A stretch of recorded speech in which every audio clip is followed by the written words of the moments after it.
Oromoon koo inni durii, Oromoon koo inni qaata, iyya waliif birmatee waan qabu waliin nyaata. Qulqulluu hin xureessu cilee dibee jibbaanii, dhiitee waliin kuffisu ciqilee fi jilbaanii. Kan bara kanaa garuu baay'isee nama dhiba, sakaalee wal kuffisuuf xurii walitti diba. Maaf ta'ee garagaltoo, maaf jibbe dhiigni dhiigaa, wal ijaaruu dadhabee maaf abaaree wal diigaa. Qomoon koo inni durii. Godaannisa Booranaa Wallaggi kulkulfata, madaa Oromoo Walloo Jimmatu dhukkuffata. Cabni warra Kombolcha Shawaaf Baalee okkolcha. Ulfa iluuf beddellee durgujiitu miixata, rakkina warra Arsiif matakkaltu miixata. Ulfa iluuf beddellee durgujiitu miixata, rakkina warra Arsiif matakkaltu hiixata. Durbaraa ofirra tarree kaaniif taana maloota, faffaca'uun nu diigaa lakkii dhiisaa dhaloota.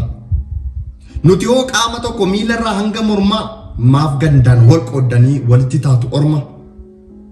Wallottis dhaladhu Wallaggaa fi Jimmaa, cabni kee caba koo dhimmi kee naaf dhimma. Harargees yoo taate Arsii yookiin Baalee, an waliin caalchisu gandaaf gooxii ilaalee. Booranaa fi Gujii Matakkaliif Shawaa, anaafis qoricha wanti siniif dawaa. Faffaca'uun fafa addaan wal dhiluunii, anaaf biyya kootiin beddelleef dhiluunii. Kutaan adda baanee hin dhandhamnu eela, dheebuun kee kan kooti beelli kee naaf beela. Bahaaf lixa hin jennu kaaba yookiin kibba, wal jaallanna sabaa haa jibbinu jibba. Nagahee sinanqatu cabnu waliin okkolla, gufannus walumaanii ceelus waliin offolla. Ija bitaaf mirgaa hin laalu addatti, hin galinaa sabaa hin gallu gandatti. Yoo nuti faffacaane akka sangaa sadeeni, qofa qofaatti gaaddee nu nyaatti kaagadheeni. Yoo nuti faffacaane akka sangaa sadeeni, qofa qofaatti gaaddee nu nyaatti kaagadheeni.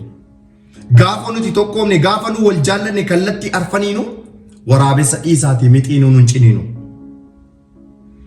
Maccatuu lamas ta'ee warra ituuf humbaana, Booranaa fi Baarentuun jaalalaan wal dhunganna. Raayyaa fi Azeeboo warri sabboof goona, Oromoon tokkicha waliin diinamoona. Teessoodhaan taanullee halaalaaf fageenya, tokkummaan argannam jaalalaaf nageenya. Hidda dhiiga keenyatu wiirtuu tokkichaa madda, kutaadhaan wal qooddanii hin lakkaa'inaa ganda. Hidda dhiiga keenyatu wiirtuu tokkichaa madda, kutaadhaan wal qooddanii hin lakkaa'inaa ganda. Jaalalumaan moonaa gaddaaf gidiraa eelaa, dhaloota hin dhaalchifnu quufa maleessaa beela.